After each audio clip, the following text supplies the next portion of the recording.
Vinicius জুনিয়রকে নিয়ে Real মাদ্রিদে শুরু হয়েছে নতুন অনিশ্চয়তা। চুক্তি চলমান থাকলেও নতুন চুক্তি নিয়ে আলোচনায় কোনো অগ্রগতি হয়নি। সংবাদ মাধ্যম বলছে চুক্তি রিনিউ এর আলোচনা বর্তমানে পুরোপুরি স্থগিত।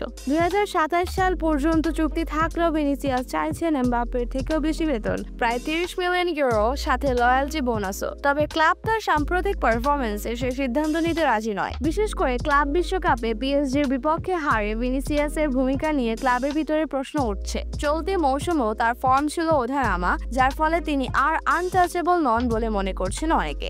এমন পরিস্থিতিতে সৌদি আরব ভিনিসিয়াসকে নিয়ে আবার আগ্রহ দেখাতে শুরু করেছে। টক স্পোর্টের তথ্য অনুযায়ী সৌদি আরব থেকে ভিনিসিয়াসের জন্য করা হয়েছে ইতিহাসের সবচেয়ে বড় ট্রান্সফার প্রস্তাব, প্রায় 350 মিলিয়ন ইউরো, সাথে বিশাল অঙ্কের বেতনও প্রস্তাব করা হবে বলে জানা গেছে। প্রথমে মনে করা হয়েছিল ভিনিসিয়াস রিয়ালে চুক্তি রিনিউ করবেন, তাই সৌদি আগ্রহ হারিয়ে ফেলেছিল, কিন্তু এখন তারা মনে করছে এটি তাদের জন্য বড় সুযোগ।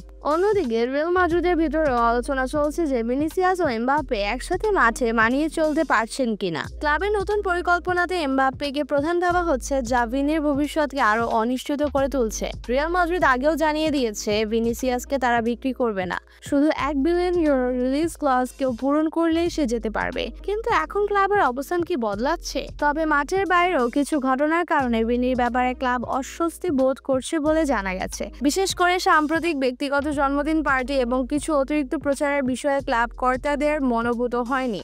যদি ভিনিসিয়াস থেকে না যান, তাহলে তাকে ছাড়া নতুন মৌসুমের পরিকল্পনা কেমন হবে তা নিয়েও প্রশ্ন উঠেছে। সব মিলিয়ে ভিনিসিয়াস জুনিয়র এখন নিজেই এক বিশাল ট্রান্সফার গল্পের কেন্দ্রবিন্দু। তার পারফরমেন্স, চাহিদা আর ক্লাবের পরিকল্পনা সব মিলিয়ে সামনে বড় সিদ্ধান্ত আসতে চলেছে। আপনার কি মতামত? ভিনিসিয়াস রিয়ালে রাখা উচিত, নাকি 350 মিলিয়ন ইউরোর প্রস্তাবে বিদায় জানানো যুক্তিযুক্ত হবে? আর এমবাপ্পে ভিনির যুগল কেমন জমবে বলে মনে করেন?